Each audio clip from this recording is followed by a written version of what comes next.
Hello friends, आज हम लाए हैं एक ऐसी कहानी जिसमें कुछ नन्स अपनी प्यास बुझाती है। आइए देखते हैं। कहानी की शुरुआत में हम उस दौर से गुजर रहे हैं जब प्लेग नामक बीमारी ने अपना आतंक मचाया हुआ होता है। अब हम एक आदमी को देखते हैं जिसका नाम तंदिरा है, जो एक चर्च में पेंटर का काम किया करता है। तंदिरा को बहुत दिन से पैसे नहीं मिले होते हैं, इसलिए वो अपने पैसे लेने के लिए फादर के पास जाता है और यहाँ देखता है कि फादर की मौत हो चुकी थी। अब तंदिरा सोचने लगता है कि क्यों ना वो चर्च का फादर बन जाए, जिसके बाद वह फादर की ड्रेस पहन लेता है और एक नकली फादर बन जाता है। अगली सीन में हम लोरेंजो नाम का एक युवक देखते हैं जिसके पीछे कुछ लोग होते हैं, क्योंकि उसने किसी पेलू नाम के आदमी का पैसा चुराया हुआ था। पेलू एक सरकारी आदमी है। यहाँ पेलू अपना बदला लेने के लिए लोरेंजो से फाइट करता है, लेकिन लोरेंजो किसी तरह वहाँ से निकल जाता है। आगे हम पेम्पिनिया को देखते हैं, जो एक धनी व्यापारी की बेटी होती है और उसके पिता की प्लेग में मृत्यु हो जाती है। तभी यहाँ पेलू आता है। वह कहता है कि दुखी मत हो, मैं तुम्हारे साथ हूँ। यहाँ पेलू का मदद करने का मतलब उसके साथ सोने के लिए होता है, लेकिन पेम्पिनिया कहती है कि मैंने रसिया के राजकुमार चकलंड से शादी करने का वादा किया है, जो कि रसिया से अभी इधर ही आ रहे हैं।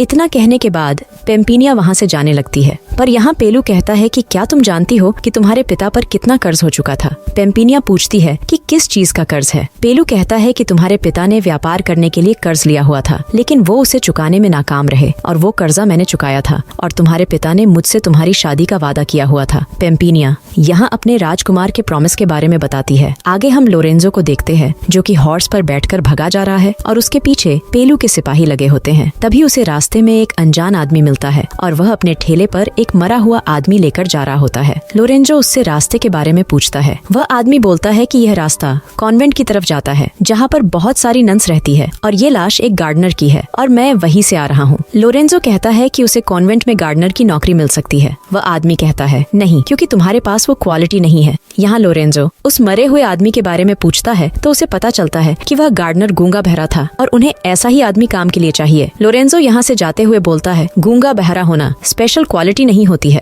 अब लोरेंजो पेलू के आदमियों से बचने के लिए एक ट्री पर छुप जाता है। पेलू के आदमी यहाँ उसे नहीं देख पाते हैं। कुछ देर बाद वो डाल टूट जाती है, जिससे लोरेंजो नीचे गिर जाता है और बेहोश हो जाता है। कुछ समय बाद यहाँ पर बेहद खूबसूरत नन्स आ जाती है और वो उसे उठाकर कॉन्वेंट में लाती है। यहाँ पर दो नन्स उसे देखने के लिए आती है।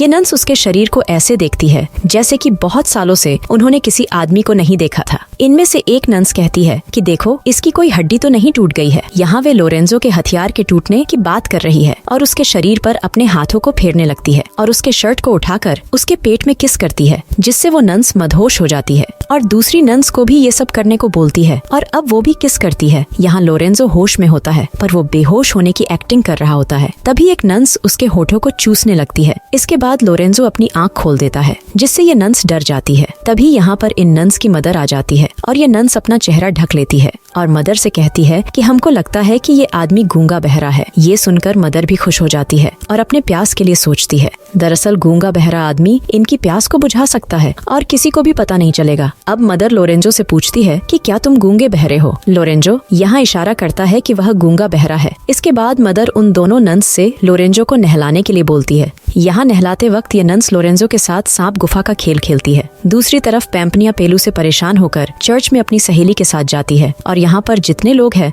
वो सब वर्जिन होते हैं। यहाँ पेम्पिनिया बताती है कि पेलू उससे शादी करना चाहता है, लेकिन उसकी शादी चकलंड से तय हुई है और वह उसी से शादी करना चाहती है। तभी एक सहेली कहती है कि पहले राजकुमार चकलंड को देख तो लो। तभी दूसरी सहेली कहती है, चुप रहो, हम शादी से पहले दूसरे का नाक नहीं ले सकते। तभी यहाँ पर पेलू दास आ जाता है और पूछता है कि तुम सब यहाँ क्या कर रही हो, तुम्हें पता नहीं कि लॉकडाउन चल रहा है। ये सब वहाँ से बाहर आकर एक फैसला लेते हैं कि वे पेम्पिनिया को कॉन्वेंट में भेज देंगे जब तक कि राजकुमार चकलंड न आ जाए। तभी एक सहेली एक तांगा लेकर आती है और वो बहरूपीय फादर को साथ लेकर निकल जाते हैं। पेम्पिनिया भी एक दूसरे तांगे से निकल जाती है। पेम्पिनिया के कॉन्वेंट में पहुँचने के बाद ये लोग उसके ड्रेस को उतार कर उसे नन्स बना देते हैं। पेम्पिनिया सोचती है कि उसकी वर्जिनिटी यहाँ सेफ रहेगी, लेकिन उसे नहीं पता था कि यहाँ पर दिन रात गुफा की खुदाई होती है। तभी पेम्पिनिया की नजर लोरेंजो पर जाती है। वो नन्स से पूछती है कि ये कौन है। यहाँ नन्स उसे बताती है कि वो एक गार्डनर है, जो कि बहुत मेहनती है। ये सुनकर पेम्पिनिया भी उसे पसंद करने लगती है। आगे हम देखते हैं लोरेंजो गार्डन में काम कर रहा होता है। अभी वहाँ पर एक नन आती है